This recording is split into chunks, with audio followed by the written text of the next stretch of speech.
distinguished people who have either invested in the blockchain technology or who are just about to reap the benefits of the technology in their ICOs. Well, I have with me Rad, Dushan, and Victor, and we're going to be talking about the blockchain technology in the next generation of banking. And maybe we're going to see some of the features that we're actually just might be missing out. Well, as we all know, to set the ground, from a macro perspective, banks serve as the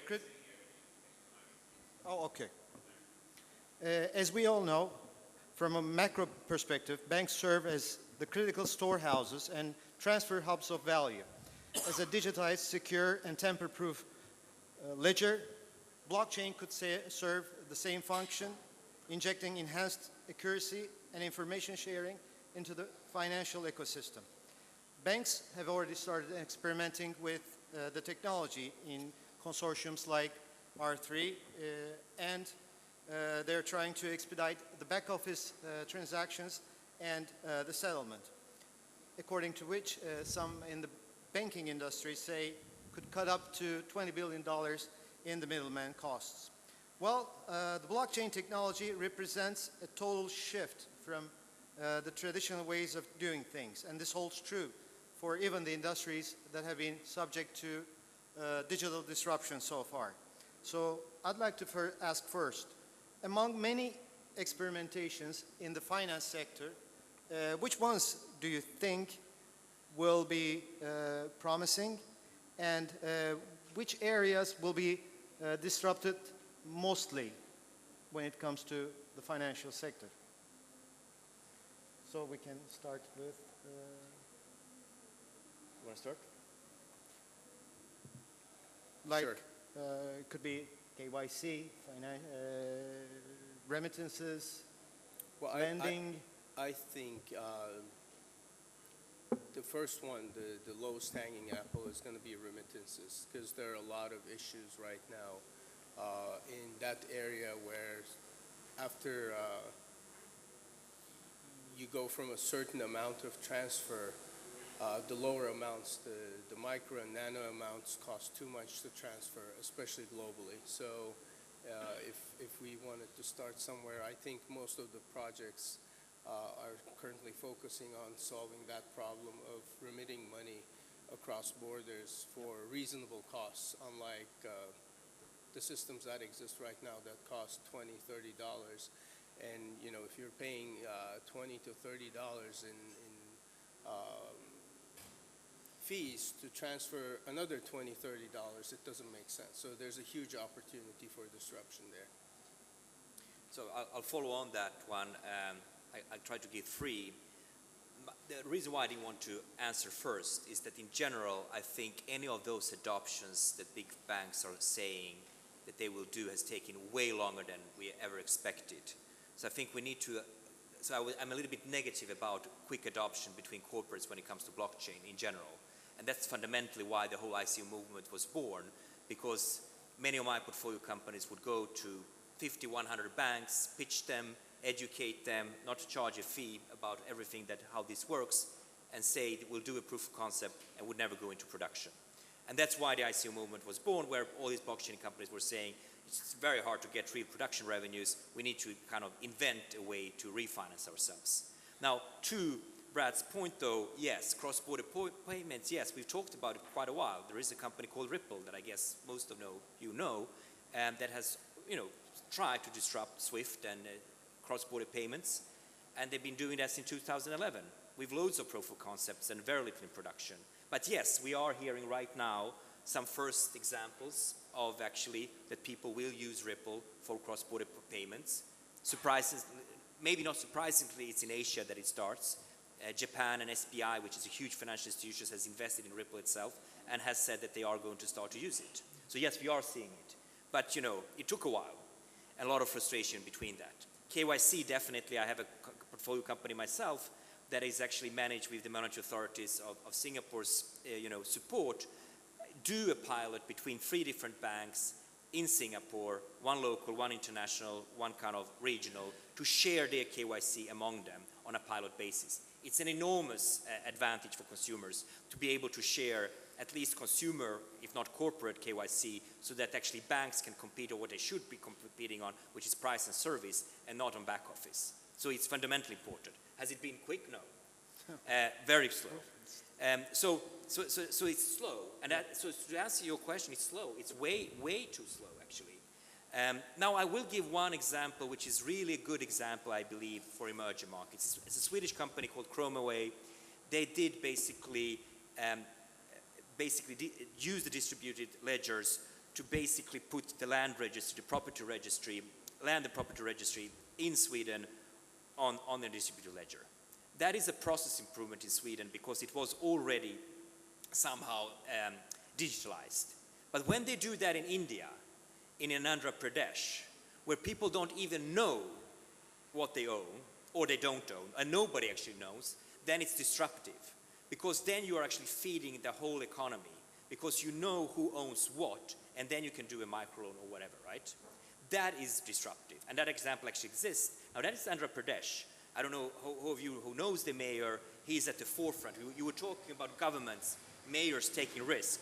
That's what he does, right? He's taking way more risk than the whole of India, which still is pretty good in terms of demonetization, right? So I think there are a couple of examples like that, and the last one I'm very passionate about, and I think it's an excellent example. Perfect, thank you.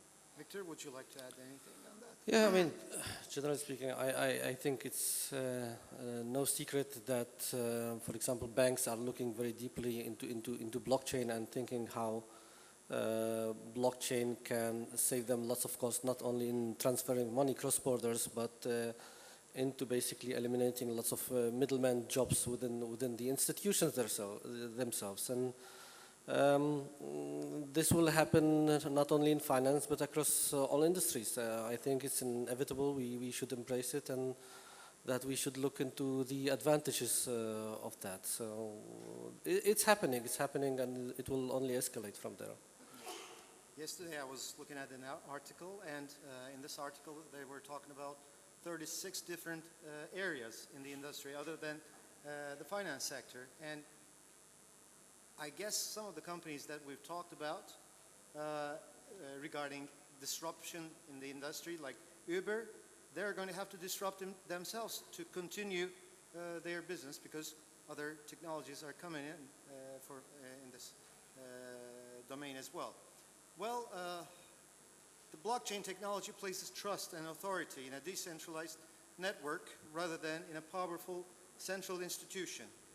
And for most, like the bankers, most of us, this loss of control can be deeply unsettling. And it has been estimated that the blockchain is about 80% business processes and 20% technology implementation. So I'd like to ask, is it just the business case, the talent, or are there other impediments in the system that impede us from playing around with the technology, like organizational structure, strategy, business processes, governance, or the legacy systems that we have been tied to? What are the impediments in implementing blockchain at scale? I will start, okay. So I think it's mainly about safety and transparency of the transactions, or whatever we may write in the ledger.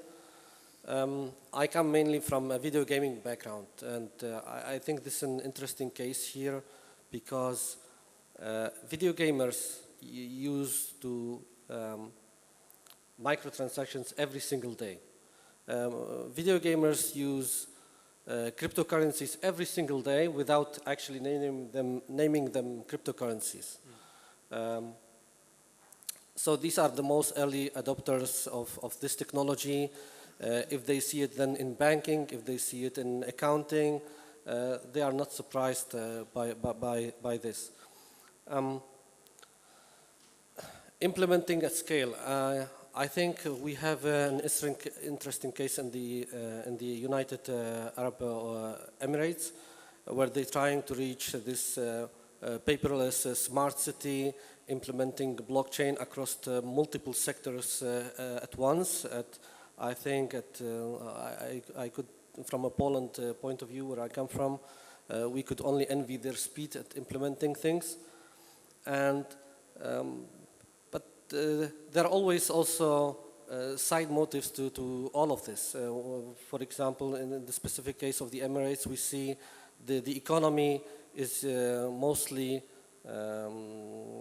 it's a component of lots of migrants to the country, and there is the way I understand it, not only me, it's also basically to create an accountancy system without being dependent on the accountants from the Eastern nations, you know. So I think this is a motivation also for institutions and governments why to speed up with the technologies, even regardless that the technology itself probably is not ready to be deployed at such scale. And we all know that blockchain has serious limitations in this, you know. Thank you. I'm kind of going to take a contrarian view to at least the last statement, because I think the technology is quite mature as technology. So as far as the impediments, it's not the technology not being ready, it's mostly legislature not being ready, and people. People are the biggest handicap, because it's a huge change in way of thinking, going from a third-party trusted verification model, and of course that third party benefiting from it, to a trustless peer-to-peer or mesh network model where you're interacting with the other people. And we're so accustomed to having the middleman, and the middlemen are so accustomed to making a lot of money from it, that the resistance lies there. And then of course creating a new legal framework that supports this nascent technology that's only been around for less than 10 years, it takes time. Legislatures have never been the quickest ones to do anything. So those are the two biggest impediments on not having blockchain or any blockchain solution deployed in large scale. Nice. Yeah, I would say, I agree actually with Brad. I think it's really even worse maybe. I mean, it's not just that it's people, it's a problem. I see such a resistance that I don't know when it's going to stop. And obviously the larger you are as a corporate, the more legacy systems you have, the more you're threatened in your job. You're not going to go for this, because actually it's really creating a completely different business. I don't advise my companies anymore to actually go to corporates, because I think it's a waste of time. I think it's way better that they go to other blockchain companies that understand their technologies and try to test their products with them, where actually people are already using blockchain, and their solution could be added on into whatever they are proposing. And they understand technology, understand advantages, and they are basically starting from scratch. So that's my advice to startups here. Don't waste your time with corporates. Go to other blockchain companies and try to sell to them within the ecosystem. That's how Silicon Valley was born. When all these companies were small, the tech companies sold to each other. And that's the same for blockchain. But the only difference is not Silicon Valley concentrated, it's all over the globe where you find these opportunities. I know it's harsh, but you know, and for the angel investors, don't waste your money and ask your startups to go to big corporates. You're wasting your money. And you know, there are some banks that I would put on the dark list of, they kill my startup. They take so long, there are 2 to 3 to 4 year processes in terms of their procurement, that the company, the poor startup is dead by then. And do you believe it's different now when we raise $19.5 million and we go back to that bank and we have $19.5 million to say, oh, welcome to our procurement process. Now you pass our procurement process as a vendor. Why didn't you tell us before that was the problem? They never told us, right? Because they believe that if they take a bet on a startup and fundamentally use their system, if they're not around the next day, there is a system risk and the whole bank will collapse. They never tell you that. We just learned the hard way. That's right, and I guess we have to take this criticism really seriously, because it takes ages in the banks, in the corporates, to be integrating this kind of banks. Yeah. Now, what I would say, to give, be a little bit positive, like if you can identify in a bank the person who has been a former entrepreneur, who understands actually blockchain, and who actually is part of that banking infrastructure, then you're not taking a bet actually on that corporate, but you're taking a bet on that person. And that's always been true in banking business. You don't bank because of the name, you bank because of the banker who is behind there and actually serving you. And that's still true even today. And these would be the exceptions. I can name them, there are 10 to 20, but there are exceptions to the rule. That's right, that's right. And within the bank, I'm trying to actually fulfill Yeah. that role, but it takes time. Yeah, yeah. Believe me, still. And I would actually put my bet on the culture when it comes to blockchain, because in blockchain, we're not just competing with each other, but we have to learn how to collaborate with each other to, cut costs and bring a better service to our clients. So we talked about, all these impediments and legislations. And regarding blockchain, again, there's this strong argument for blockchain applications to work within existing regulatory structures. Do you think it is possible, or we need regulations to change so that we can pave the way for the new technology? Well, that's a loaded question, because obviously there have been blockchain projects that launched, that got funding.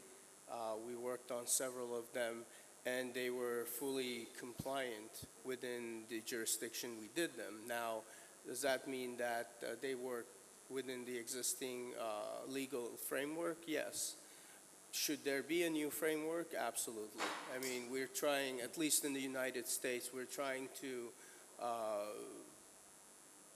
superimpose legislation from 1930s and 40s about paper securities laws onto this fully digital model, which is struggling to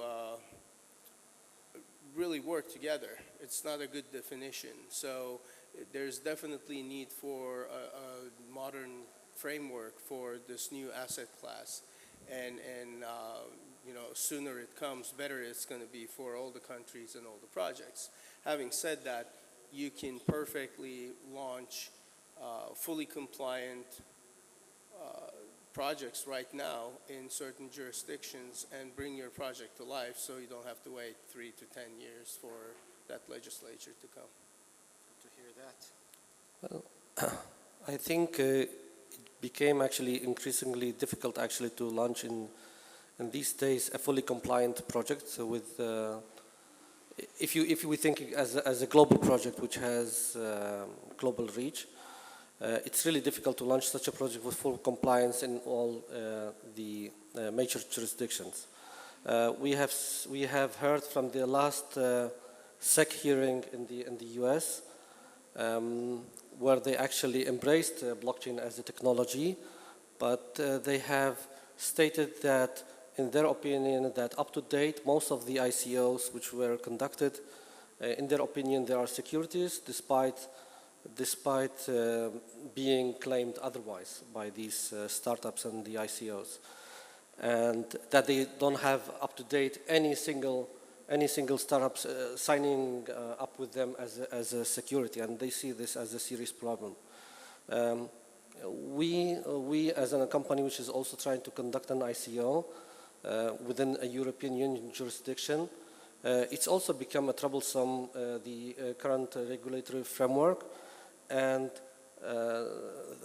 thanks to the fact that we haven't conducted the ICO yet, we have restrained from doing any public offering of our ICO, right? We think that it's better actually to wait for the regulatory framework to be in place, and hopefully within the European Union this will be by the end of this year, and then we can do a public offering of our ICO. Until then, it's probably the safest to stay as closed rounds to accredited investors, and it's definitely a challenge, and it's becoming even bigger challenge that it was before. Thank you. Yeah, nothing really to add. I just think that the first movers in terms of this will rather be small countries than large countries, and just because they can potentially gain more of being first movers. I don't believe that R3 failed for many reasons. That's because there were too many banks involved in a big project, and that didn't work. I really sincerely hope for European Union that some country will dare to take the lead, and we have seen an example of Gibraltar, which is part of the UK, I guess, officially, with a very specific, legislation, and that drives the rest of the Union, as opposed to hoping that the European Union will find out something on its own.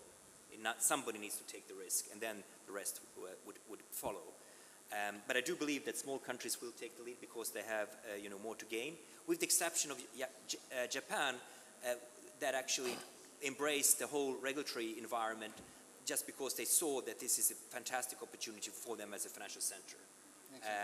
And that is enormous in terms of regulatory framework globally, even compared to the US. Perfect, perfect. Well, I'm thinking of a future where we're going to have our own internet identities, and we're going to be sharing this identity to the extent that we want, to the extent that we give consent. And we're going to be carrying this identity throughout maybe the financial transactions, maybe to other areas where we're going to be interacting with the applications. And Victor, your in fact startup, the King Gwyn, is actually addressing that, and we're going to be able to exchange digital assets on this King Crown coin. So I mean, we are a global video games marketplace platform with about 100 million US dollar turnover. We've seen a major digital shift in users' behavior and content created in video games. But I think what I'm talking now probably specific about video games, but I think this will apply to a more global culture soon. We've seen even in video games, behaviors of the gamers are basically dictated or kind of like put to us by the creators of the game, right? In video games, usually you had to go through a very linear setup of tasks, objectives, and achievements, to reach the final goal in the video game. Today's video games are very different. The gamers themselves are becoming the content of the game. I mean, the game itself is becoming like a basketball court where the gamers are supposed to be the new NBA stars, right? This creates challenges and opportunities. The opportunities, for example, for us as a company, as a blockchain embracing company, is that we give the chance for these guys to monetize their abilities within this environment. And I think this applies to, it also applies to the global struggle of blockchain, from central authorities trying basically to control the space where, however, the culture itself, it shifts into like, we want to decide more about what's happening in here, right? Whether it's in finance, whether it's in transportation, wherever we may look like. And I think the future belongs to these companies and startups which understand this cultural shift. And maybe as Dushan has started at start, yes, we sell to each other this idea, this new cultural belief. But then come more and more believers to the ecosystem, and suddenly there is a movement. There is a monetization systems behind. It's working. So I think again, gamers are these early adopters, which kind of like showed us, okay, microtransactions, no problem. Cryptocurrency, no problem. Decentralization, I welcome it very much. And this is to continue. So coming back to the identity again, do you think, the passports, right? Governments trust each other on passports.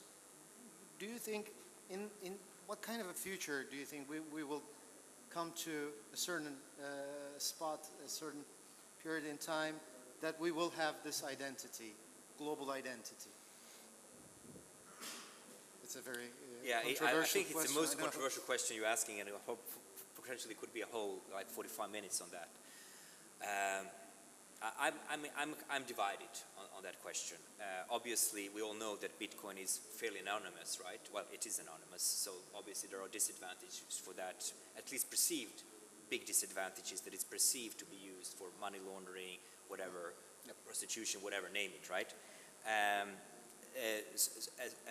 An identity, and on the other hand, we don't want to go, I have a background, like my grandparents are coming from a very totalitarian system. I would never actually like to have my identity that the whole world of secret services could actually be shared. I think there is serious manipulation that could be done there. Mm-hmm. So what is that hybrid model?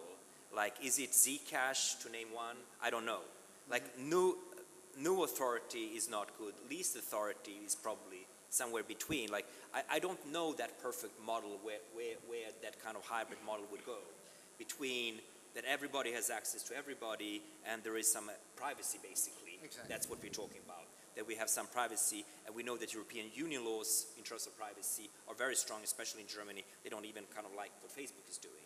So I'm very divided. I don't have like a real answer on your question. I think to develop on that, sovereign identity is really important. As long as we own the identity information and we can silo and disclose as little as needed, then global identity could work. As Dushan was saying, it would be pretty scary for governments to share, traffic violations and criminal past and things like that. So you're traveling from one country to another and you get stopped because you have a speeding ticket, and everyone knows. That would be oversharing of information that's at best local, if not temporary information that shouldn't stay forever with you. But the global identity should be owned by individuals, not by a government or a central authority that controls it. There is a project, as you call it, I think, Global ID, run by a guy called Greg Kidd, who was one of the first of Ripple, that is actually a little bit on the lines that what you're talking about there, Brad. And I kind of like what he's trying to do, that, you are in control of your identity and you can share, as much as needed, as opposed to the other way around. Yeah, we have a project called Persona that's trying to accomplish that by giving all your identity information to you to control and share as you want to. Nice. Perfect. I want to, collect some questions from the floor as well. So let me just ask you again. We've talked about the hot stuff, IPO, quite a lot.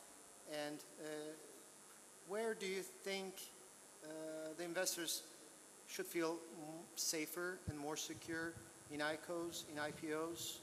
And if it is not both of them, if it's neither of them, then are we going to see another disruption in this fast-paced market? I mean, when it comes to investor protection, clearly IPOs are way safer for investors, generally speaking. When it comes to ICO and investor protection, one has to kind of look into each of those offerings, how much protection is there. So there is no standard, I guess that's what your question is. Exactly. Whereas on IPOs there is a standard of investor protection, and whereas on the ICOs it's very voluntarily by the project owners how much protection they would give, if any, and it would be written down in a smart contract. Nice. So definitely it's riskier with ICOs. I think safe investment is no investment. As long as as soon as you give your money to someone, it's out of your hands and that safety goes away. But as far as safe investments, I think the most prudent thing to do as an angel or retail investor is to invest in things you understand or you would use.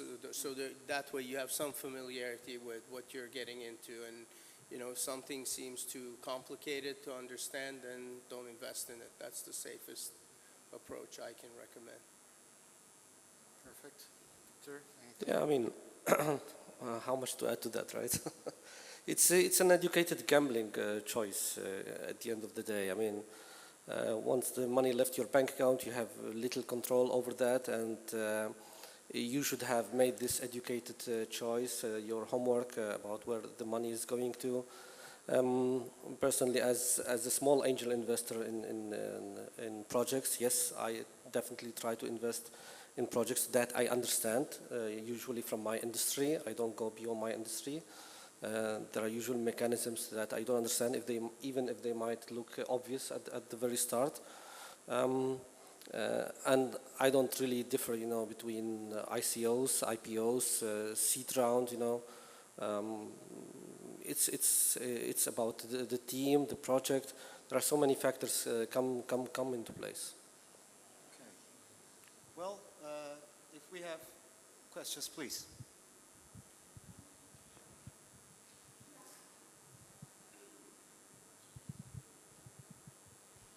Thank you. Jasnica Klara Matic. I am actually international environmental legal expert and also attorney in the field of property law for more than 20 years. I'm experienced in all kinds of making regulations, starting from international agreements through country laws to the application on the field. And what I want to say that for me, basic issue you are talking about, it is not so much related to regulations and how they are making on time or not. I think that you are basically talking about energy issues. We have money, currency as a physical thing, and also had Bitcoin. Please correct me, I'm not very good in that field, but I will try to explain, which is etheric thing. Nikola Tesla, when he talks about universe, he said that we have to start with frequency, vibration, and resonance. According to that, it is easy to change Bitcoin for Bitcoin. It is because it is the same kind of energy. Video games, they also are part of that thing. But when we are talking about property, it's a very different thing because it is that scientific issue. It is not possible to change it on the same way as easy because these are different types of energy.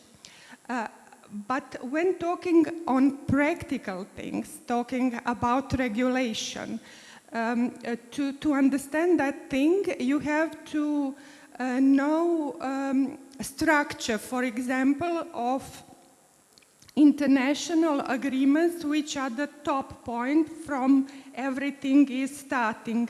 They have two kinds of regulations. They have one sort of regulations are those which every country has to put in their regulation. They are obligated.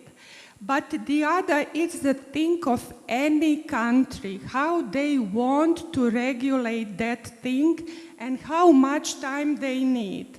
And it is not possible to control it or to say whether it will be ready. There are some deadlines, but because of many things which are included, it is not possible to work in the deadlines.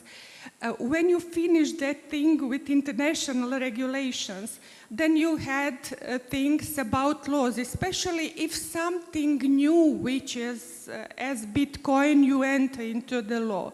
It's a very long, very big procedure, and it depends on a lot of people, and when we are going to implementation, we came to another, resistance.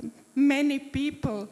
That's, from my point of view, is reason why it is not, recommendable to invest Bitcoin into property law. But, someone must to start. It is reality, and it is normal to exchange one to another. When we are talking, I just want to say for Sweden, I know situation in Sweden. Sweden is the only country in European Union where you can be safe when you invest in the properties, because they registered ownership for 2 hours after you provide them contract, and evaluating per day their value. So, but Do we have thank a you very question? much. Do we have What's a your question? My question is, what is, in your opinion, I have a question I want. I today received an information through LinkedIn that UN forms blockchain coalition to fight climate change. Currently, I'm working on some new innovations, environmental innovations, and we are working on that issue. I'm sorry, regulation. what's your question? UN forms, as I said, UN form blockchain coalition to fight climate change. My question is, what do you think, whether such things be possible in private sector? As I mentioned before, it's innovation issue. Do you think whether it will be possible to buy or to exchange one completely new innovation for cryptocurrency, for example, to have shares in cryptocurrency which can be exchanged for that innovation? It's the same kind of frequency. Thank you very much. Yes, it is. It is currently possible.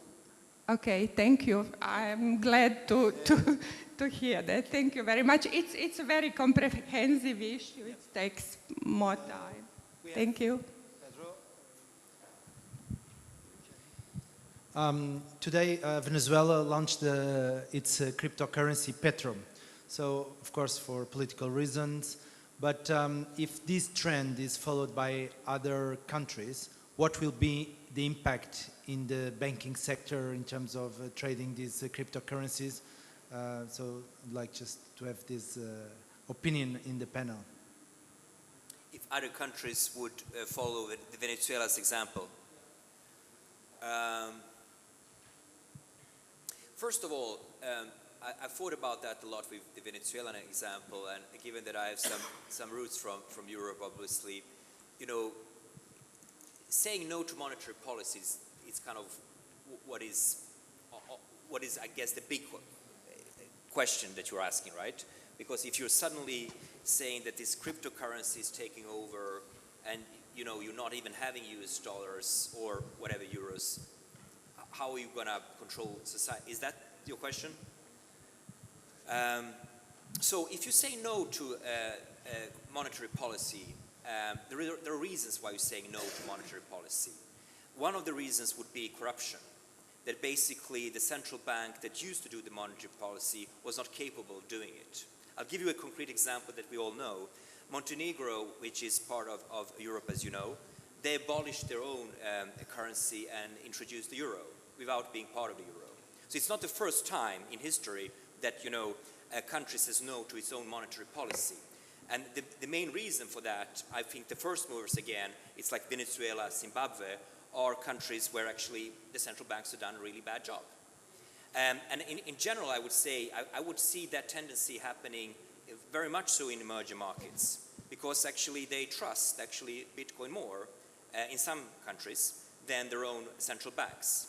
I don't see it happening, you know, anytime soon in, you know, North America or in Europe, but I do see that that can happen in other countries as well. Now, what could the impact be of that? Well, I think it would be, you know, a similar impact like in those countries that have abolished already their national currency, or the monetary policy and the national currency. So it's about the governments of that particular cryptocurrency and how that will be governed, which will be important, right? So what is written in that smart contract and how is that run? And there I would say, I don't know how many top cryptocurrencies we have about 53, I guess. You know, there are very big differences between how they're governed. What is the kind of, how are they run? How many people have to decide or not decide on any kind of change in those policies from a government's point of view? So there you're not talking about the Fed taking a decision, but maybe a community taking a decision and so on. That would be, so I don't have like a straight answer to you, but I think it's going to happen very much so in emerging countries. I think eventually all countries are going to have some form of a digital currency, and it's a great evolution of how we transfer value. I mean, we used to use precious metals, then we started using paper money, then plastic cards. Now we're just going to use digital currency, and it's just going to keep growing the digital assets market. Of course, there's going to be a very big difference between what we have now with Bitcoin, which is a public blockchain, and a government-run blockchain-based cryptocurrency when that happens, but it's too early to say how it's going to impact the market. But maybe another example, which is more kind of from, I just read in the news, actually the Swedish central bank is actually very much looking into this for years. It's one of these that have like really an e-central bank policy. And they're right now doing a pilot with something called IOTA, I-O-T-A, which is a fairly new cryptocurrency. So I would think that, you know, those that would be used would be more used of those that are coming from the kind of banking world, so not the kind of bitcoins, but more the kind of ripples, the IOTAs, the coins that are run by banks and financial institutions, and there you have kind of former governors or Fed generals on their boards, because they kind of trust them more. I don't think that's the right choice, but that's what I'm seeing happening. Okay. So thank you, and that's going to be our closing remark. If you want to share one takeaway message really quickly in one sentence. Yeah, do take some risk, I think, all of you. You know, take $100, put it out there. You know, buy a fraction of a Bitcoin, buy a fraction of Ethereum, buy a fraction of Ethereum, and take it from your entertainment budget. Don't take it from your investment budget. Have fun. Since Dushan beat me to it, I'm just going to say it's not too late. Today is a better day to get in and try this new asset class and own some of it than tomorrow or a year from now, because it's going to keep growing, and you'll be happy to be a part of the journey. Yeah, I mean, we see like the most exposed usage of blockchain are actually the cryptocurrencies, but let's not forget that blockchain as an essential technology is genuine, and it's here with us to stay. And I think the next thing to watch beside the term blockchain are actually smart contracts. That's my message. Okay, thank you. Thank you.